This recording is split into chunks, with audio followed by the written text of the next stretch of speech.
Shabbat Shalom, nous sommes Parashat Vaikra, nous commençons le troisième Chumash et bien sûr ce Shabbat nous allons lire la Parashat des Korbanot. Vous savez que la Parashat des sacrifices est une Parashat extraordinaire que finalement aujourd'hui, puisque on ne le fait pas pratiquement, on ne ressent pas quelle est la profondeur réelle du sacrifice.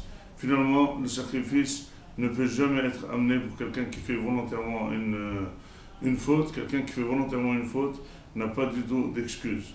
Mais le sacrifice est fait pour quelqu'un qui fait involontairement une faute. Et donc, Akadosh Baruch Hu a dit on peut expier ça avec un sacrifice. Finalement, pourquoi, s'il a fait involontairement, pourquoi d'abord il a besoin d'expiation? Et puis, pourquoi celui qui fait volontairement l'expiation et la faute n'a pas d'expiation? Tout simplement, c'est quoi finalement la notion de sacrifice? La notion de sacrifice, c'est une notion où on devrait se rapprocher de Akadosh Baruch Hu, on devrait être plus proche. Alors pourquoi on veut se rapprocher? Parce que finalement, avec la faute, il y a eu un éloignement. Et cet éloignement, avec le sacrifice, on fait un rapprochement, ce qu'on appelle Korban Milashon Leit Karev, ça veut dire on se rapproche d'Akadosh Baruch Hu. Or, finalement, quelqu'un qui fait volontairement une faute, il est entièrement déconnecté, n'a pas besoin c'est pas avec un sacrifice qu'il va se rapprocher, mais quelqu'un qui fait involontairement une faute, finalement il s'éloigne un petit peu d'Akadosh Baruch Hu, et bien avec le sacrifice, il va pouvoir tout de même se rapprocher d'Akadosh Baruch Hu, puisque quand il va amener le sacrifice, il va mettre la main sur le sacrifice, sur cette bête, il va dire voilà, j'ai fait une faute, je me repentis, je viens vers toi, et donc avec ça, il se sent vraiment très propre. C'est comme quelqu'un qui faute vis-à-vis de son ami. Si jamais il lui a fait une faute très forte, il n'a même pas ni l'audace de demander des excuses, ni les excuses auront effet, on ne pourra pas finalement demander, ça ne s'excuse pas. Mais quelqu'un qui fait involontairement une faute à son mari ou à sa femme, et puis finalement il y a eu un petit clic, un petit éloignement, et bien il s'excuse. Mais finalement, quel est le fond de la demande des excuses? C'est que c'est fait involontairement, c'est que c'est pas voulu, c'est qu'il y a eu des circonstances, etc., etc. Et avec ça, il va arriver tout de même à se rapprocher de la personne avec qui il a voté. On verra qu'Akadosh Baruch Hu, c'est exactement la même notion. La question qui se pose, en quoi un sacrifice pourrait être une notion de rapprochement? Tout simplement, comme disent les Mefarshim, que le sacrifice voudrait dire chez le fauteur que puisqu'il a fauté, il mérite la mort. Puisqu'il mérite la mort et il ne veut pas mourir, eh bien, il amène une bête en sacrifice, en remplacement. C'est comme la notion de kaparot.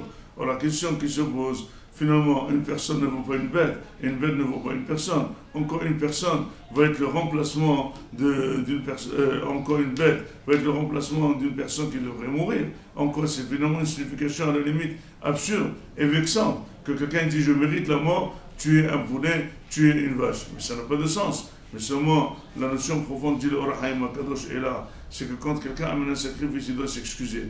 Pour s'excuser, il doit expliquer comment ça se fait qu'il a fait cette faute. La seule chose à dire est, puisque j'ai fait ça involontairement, donc finalement, c'est comme si j'étais fou, c'est comme si je valais rien.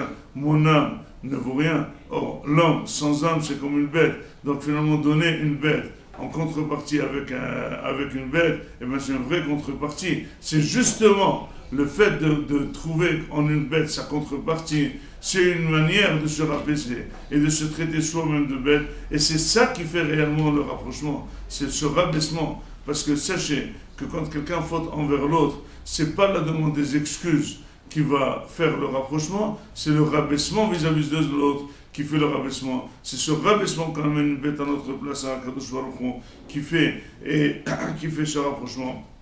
Et puis finalement, avec ce rapprochement, que la personne se sent proche avec ce korban qu'Akadosh Baruch Hu, alors Akadosh Baruch Hu excuse des fautes. Maintenant, on n'a pas la Torah de sacrifice, mais disent Hazar que celui qui étudie la parasha de Korbanot, celui qui étudie toutes les parachutes là des sacrifices, c'est comme si jamais il a fait le sacrifice. Donc celui qui fait Hatat, il a étudié parashat Hatat, etc., etc.